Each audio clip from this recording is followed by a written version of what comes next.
आज पूरे देश में राष्ट्रीय स्वयंसेवक संघ यानी आरएसएस के नए दफ्तर केशव कुंज की बड़ी चर्चा हो रही है। दिल्ली के झंडेवालान इलाके में बनी आरएसएस की इस नई इमारत की तस्वीरों को देखकर बहुत से लोग कह रहे हैं कि राष्ट्र निर्माण के लिए काम करने वाले लोगों के बैठने के लिए कोई तो अच्छी जगह तैयार हुई आखिरकार। लेकिन दूसरी तरफ इंडी गठबंधन के कुछ लोग इस इमारत को देखकर इतने जल भुन रहे हैं कि इसे शीश महल का नाम देकर कोस रहे हैं, जबकि यह इमारत पूरी तरह स्वयंसेवकों और आम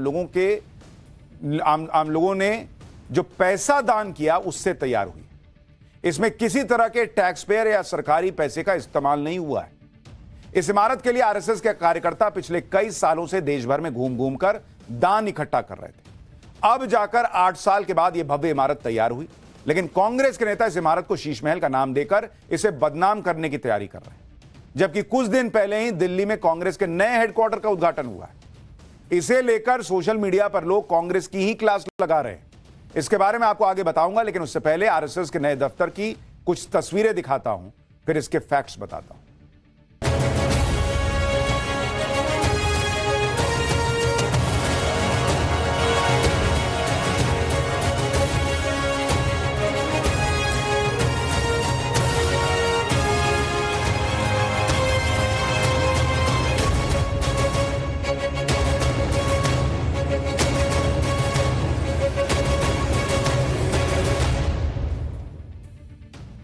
दिल्ली में आरएसएस के नए दफ्तर को शीश महल का नाम देकर कांग्रेस ने एक नई मुसीबत मोल ली।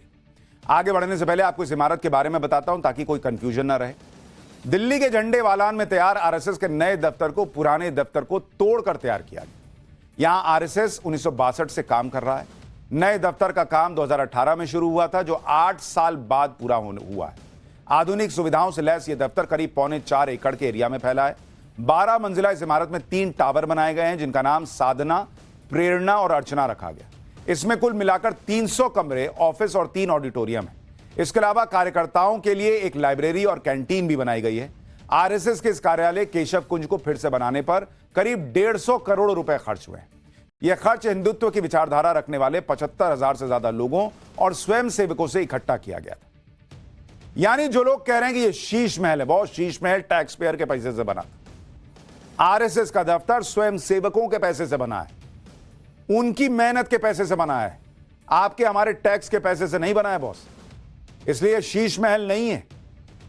ऐसा कहा जा रहा है कि 19 फरवरी को आरएसएस प्रमुख मोहन भागवत और महासचिव दत्तात्रेय होसबोले इस कार्यालय का उद्घाटन करेंगे। इस कार्यक्रम में दिल्ली इकाई के कार्यकर्ता भी शामिल होंगे।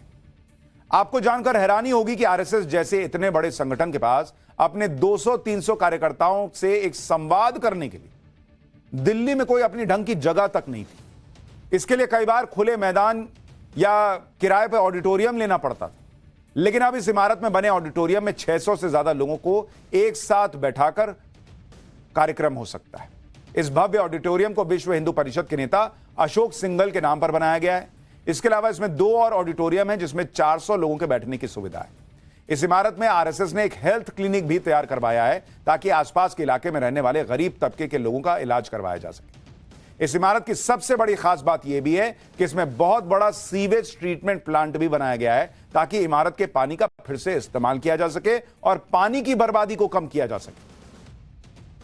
इस इमारत को मॉडर्न और पुराने परंपरागत दोनों ही तरीके का लुक दिया गया है। पूरी दुनिया जानती है कि आरएसएस का स्वयंसेवक बनना बहुत निष्ठा, मेहनत और समर्पण का काम है। इसके लिए बहुत कष्ट और संघर्ष को झेलना पड़ता है। राष्ट्र निर्माण को लेकर आरएसएस के लोगों में एक अलग तरह की जिद और जुनून हावी रहती है। आपको जानकर हैरानी होगी कि आरएसएस के शुरुआती स्वयंसेवकों को आज भी मोबाइल फोन नहीं दिया जाता, ताकि वो लोगों के घर घर जाकर व्यक्तिगत रूप से संपर्क कर सकें। ये लोग अपने पैसे खर्च करके संगठन का काम करने के लिए ऐसे ऐसे इलाकों में जाते हैं जहां सड़कें नहीं है, कई किलोमीटर तक पैदल चलना पड़ता है। ठहरने के लिए ये लोग किसी धर्मशाला और किसी परिचित के घर में शरण लेते हैं। इसके बाद जब कभी इन्हें संगठन के किसी कार्यक्रम के दौरान दिल्ली जैसे शहर में बुलाया जाता है, तो यहां भी इनके ठहरने के लिए व्यवस्था नहीं हो पाती। अब जब यहां एक इमारत बनाई गई तो कांग्रेस के नेता इसको शीश महल का नाम दे रहे हैं। जो लोग ये नहीं जानते कि पिछले 100 साल में आरएसएस ने किस तरह के कष्ट और संघर्ष को झेला है और तब जाकर इतना बड़ा संगठन बना है, उन्हें यह जानना चाहिए। 100 साल पहले आरएसएस ने किस तरह एक कमरे में अपना दफ्तर शुरू किया था और कई सालों तक खुले मैदान में मीटिंग करते रहे, आपको शायद पता नहीं। दरअसल 1921 में खिलाफत आंदोलन के दौरान कांग्रेस की तुष्टीकरण वाली सोच से नाराज होकर डॉक्टर हेडगेवार ने एक नया संगठन बनाने की तैयारी शुरू की। 27 सितंबर 1925 को विजयदशमी के दिन हेडगेवार ने नागपुर में एक बैठक बुलाई। हेडगेवार के घर शुक्रवारी में 5 लोगों की बैठक हुई, जिसमें संघ को शुरू करने का ऐलान हुआ। 17 अप्रैल 1926 को हेडगेवार के संगठन का नामकरण हुआ राष्ट्रीय स्वयंसेवक संघ यानी आरएसएस। शुरुआत में हफ्ते में 2 दिन बैठक और शाखा लगाई जाती थी। बाद में नियमित रूप से शाखा लगाने के लिए नागपुर के मोहिते का बाड़ा मैदान चुना गया। यहीं पर 18 मई 1926 से संघ की नियमित बैठक और शाखा की शुरुआत हुई। लेकिन हेडगेवार को जंगल सत्याग्रह में शामिल होने के बाद 9 महीने जेल में रहना पड़ा। इस दौरान मोहिते का बाड़ा के मालिक साहूकार गुलाब ने संघ की शाखा लगाने से मना कर दिया। इसके बाद भोसले संस्थान के हाथी खाना में संघ की बैठकें और शाखा लगने लगी। बाद में यह जगह भी छोड़नी पड़ी और महाराज भोसले के तुलसी बाग में संघ की शाखा लगने लगी। इसी बीच 1941 में साहूकार गुलाबराव कर्ज में फंस गए और 30 जून 1941 को माधवराव सदाशिव के नाम से पूरा मोहिते का बाड़ा ही खरीद लिया गया। इसके बाद आरएसएस के प्रचारक नागपुर से बाहर निकलकर दूसरे शहरों में पहुंचने लगे और अपनी सुविधा के हिसाब से कभी किसी परिचित के घर के आंगन में, कभी किसी की छत पर, कभी खुले मैदानों में बैठकें करने लगे। यह सिलसिला सालों चला।